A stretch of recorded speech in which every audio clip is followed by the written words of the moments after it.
Hi, Gibaud. How can you tell it is Halloween without telling it is Halloween? At least today that I'm recording my 7 photography tips advice for November 2025. So let's start. Advice number 1, don't forget your camera does not think. It can calculate, but the thinking is made by you. So that's so important. I see many people using automatic mode, but not just automatic with the camera, with the rest also. There are some accessories like flashes or within the camera itself. Maybe your autofocus is set as default and many things like this. If your camera is in automatic, it is thought for general use. Normal use, normal situation. But if you want to make pictures that are not the standard, then you need to do the thinking. Set the camera properly, think. Your camera also does not frame, does not compose your picture. This is your job, so don't forget to do it. I see too many people relying too much on the camera and not enough on their own thinking. So a camera is just a tool. The thinking is made by you. Advice number 2, learn to lose photos. Some people think, failing. I get the picture, it's not good. No. I speak about not doing pictures. It's true, my channel is about photography, but sometimes you should stop making pictures. I don't speak about 1 month, a week, or 1 day. I speak that you came for dinner, you made a picture of the food, that's it, forget the camera. Have a nice conversation, breathe, observe, think. You're going out and there is a sunset. How many pictures of sunset do you already have? Thousands. What's about not making picture of the sunset today? What's about smelling, feeling, have a nice conversation with someone next to you? That will help 2 things. First, people who are with you, they will at last know your face, because normally they know a camera with someone behind, okay? And second, it will prepare you better for your next picture. Because when you disconnect from photography, maybe 10 minutes, instead of being everything, you start to observe, you start to see things, you start to feel things. So you will decide better what is worth photographing and what is not. If you go traveling and you come back with 20,000 pictures, I guarantee you did not travel. Camera traveled for you.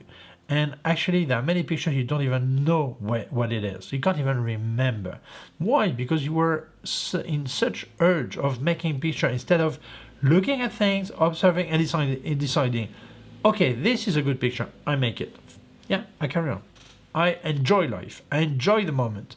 And then I make another picture. So sometimes you must not do pictures. This will help you better your decision when and make a picture and when not, and think better your picture. So sometimes you need to disconnect from making pictures. This is really important. Tip number 3, the best camera will not fix a bad idea.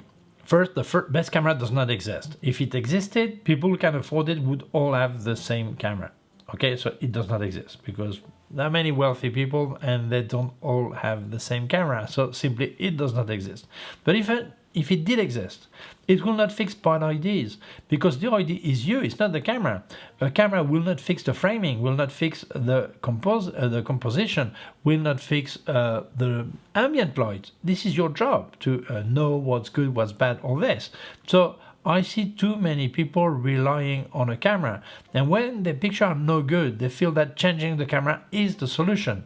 And you realize when you look at the picture that the feel are not good. Sometimes they're not always bad, okay? But sometimes, yes, they're bad, but it has nothing to do with the camera.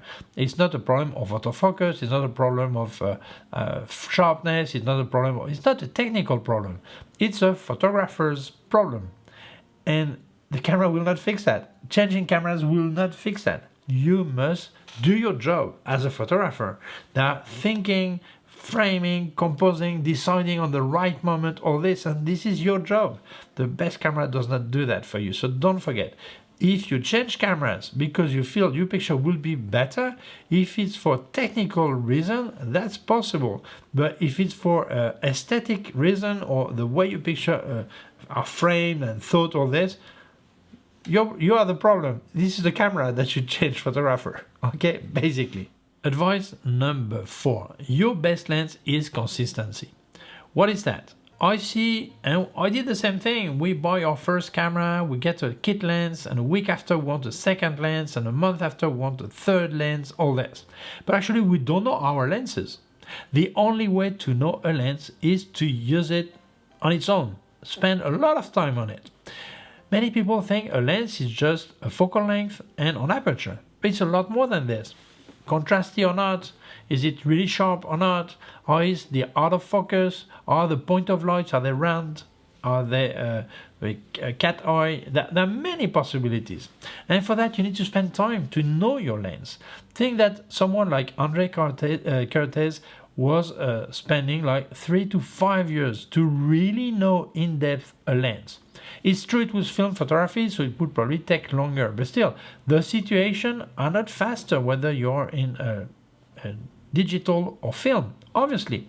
So actually, it would take that long. Why? Because the aspect of the lens will be, well, of the picture will be different depending on the aperture, depending on the light situation, depending on the distance of your subject. There are many things that will affect the result. And you need to know that for each of your lenses. So if you start straight away with 10 lenses, you don't know any of them. So it's important. Learn your lens, know your lens. And there is a sentence that says 1 camera, 1 lens. And exactly, this is a great exercise to be during some time with just this 1 lens on your camera. Yes, sometimes it will not be the perfect focal length, but it will force you to think how to make a great picture with the focal length you have with you, but also know when this lens is better than that one. You see some photographers that have maybe 3 lenses of 50mm. You say, wow, there are 3 50mm. That's no sense. Yes, there is. Why? Because maybe the aspect of the bokeh is different, the aspect of the sharpness is different, the contrast, sometimes the color in digital can change it, but in film it's important. So it's so important to know your lens. Cartier-Bresson made almost all his career with just a 50mm, nothing else. So if you could, we can try. Not to use just 1 lens, but at least learn, know each lens in depth before moving on to the next one. It means that when you're going to do something, you will know which lens is really the best for the job. You need to know your lens. And by the way, if you wanted to help me, I've activated the member area of my YouTube channel. There's a join button below. When you click on it, you get a small star next to your name, and it costs only €1.99 a month. And with this small star, I know you support the channel, so I answer your question with priority. I also have affiliated links in the description. Please use them, that really helps me. And if you wanted to buy Aperti or Luminar Neo, you get a 10% discount with my code ERIC10. 10% on top of any offer they have. So still place your code and you save some money. And with ERIC20 you get 20% discount on K&F. Well, during Black Friday, ERIC20 give you 25% discount, okay? But otherwise it's 20%. And you will find all the accessories by K&F Concept and more brands. So that helps you, that helps me. Thank you so much. Let's carry on. Advice number 5. Very often I see people publishing pictures on social networks, and some people start criticizing the picture, giving their opinion. First, I think that if no one asks you for your opinion, you should keep it for yourself. But if people ask for your opinion, that's fair to answer and give your honest advice. It's true that very often the opinion are really positive in the way they want to be, to help. So there is a good intention behind it. But I think they're made in the wrong way. When someone asks you, what do you think about my picture? And you feel it could be different. First, the first thing to ask is, are you happy with your picture? No, I'm not. Okay, what did you want to do? This or that, and you did not achieve it. That's right. Oh, yeah, no, I got what I wanted. Okay, that's it. Okay, you're happy with it, that's it, okay? But the following questions are, what was the situation, lighting situation, the place, the space, maybe the time, maybe the weather, and also the gear that person had with him. Because it's pointless to say, oh, that kind of picture, you must use a really wide angle lens. Yeah, but I don't have any. So you're asking to paint the wall different color in my living room. And the answer is change houses. No, that's not an answer. I want to keep the same wall. So it's important, you know, the gear. If you had a flash, you don't have a flash. You have a tripod, you don't have a tripod. Everything. So once you have all this information, you can estimate what you would improve or change or how you would do it. But without this information, you're just telling something that may be useless for that person. What's the point of telling you should frame larger? Yeah, but there is a rubbish bin. It will appear on the picture. So I could have framed different. So it's important to ask everything, because sometimes you will realize that you would have made exactly the same picture in that situation with that gear. So you say, yeah, but you made what was possible and that's it. And maybe make another picture somewhere else for another day. But this is the most you could get. So it's important to ask first before giving some advice. Because I see too many people, they rush into giving advice, but they tell things that are not possible for that person. Because of gear, because of situation, because of anything. So ask first. Number 6, I would say advice, tip, opinion. I think that a photographer that tells he doesn't make mistake ever is a liar.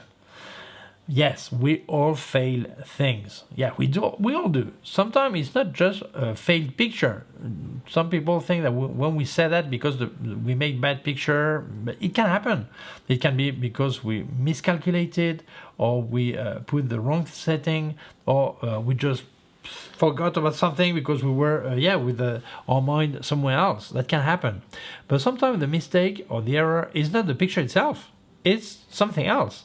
For example, you are a wedding photographer, you are at church making the picture, and then your memory card is full, but your card, the spare card, is 5, 6, 10 meters away in your bag. You need to walk there, get the card, put it in the camera, and when you come back you miss some pictures. That's an error also. But the good point of errors is that they help us improve. So errors are not a shame, they're just an opportunity to learn. Next wedding, you will have the spare card in your pocket and you can change it quickly. Or you will check first how many space you still have on your card, and even if it's not full, you will change it before the key moment. So it's important, there's no shame about errors. Sometimes errors can be dramatic because you cannot repeat the picture, and it was so important for the case of the wedding for the couple. But still, mistake we all make and we learn thanks to them. Someone who never makes mistake, or is a liar, or is a lucky guy, and that does not exist to be always lucky. So yes, there's no shame about making errors as long as we learn of our errors. Otherwise you keep doing the same mistake, and that's nonsense. Piece of advice number 7. This one is more for people who are starting doing model photography, and they use a model that has not much experience. So often I see photographers asking for poses that are crazy. They get the Vogue magazine and say, oh, I want the pose like this and like that. And the poor girl is trying to, or poor guy, is trying to do the same thing, and they almost fall on the floor. Well, if you have an experienced model, that person knows the poses he can do or not do, and will tell you, oh, I'd like to do this pose. But when you work with someone with no experience, you must not ask poses you cannot do yourself. You must be able to stand next to the model and show the pose you want without falling on the floor. If you fall on the floor, don't ask for this pose. This is really important. Second, you should never touch a model, whether it's a girl or boy. Never touch. You must be able to explain the pose without touching the person. So this is why don't ask for poses you cannot do yourself. When you work with experienced model, then you will know the limit of what you can ask. They will tell you themselves ideas and poses that are really, really dramatic, or you need to be like working in a circus to be able to do them. They will know how to do them. But for someone who starts, you're just going to put that person nervous. She will think, or he will think, he cannot do it because he's a bad model or she's a bad model. When actually it's not the problem. The problem is it takes time to be a good model. It takes time to learn poses. So don't ask something you cannot do yourself. That's really important, because you will create a nervous situation, you will create disappointment, and that's not good. So start with something easy, you can explain, you can show, and the model can do. There are thousands of great poses that are simple to do. Well, these were my 7 tips advice, photography advice for November 2025. Thank you so much for watching the video. If you feel it may interest other people, please share it on social networks. If you have not done it yet, please subscribe to my YouTube channel. The small button down here is a small bell. If you click on the bell, you will get notified when I upload a new video. My website, ericgibaud.com. If you have any question, can leave a comment below. Also, remind you, I've activated the member area of my YouTube channel. There's a join button below, so you will get a small star next to your name, and I will answer your question with priority. I also have affiliate links in description. Please use them, that really helps me. And if you wanted to buy Luminar Neo or Aperty by Skylum, get a 10% discount on top of any offer they have. You still place your code and you save some money.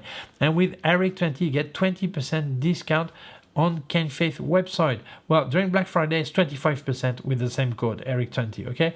And you will find all the accessories by K&F Concepts and more brands. Thank you so much. That helps me, that helps you, so fantastic. I'll also leave you my PayPal account in case you wanted to make a donation. Thank you very much. Please take care of yourself and see you soon. Bye.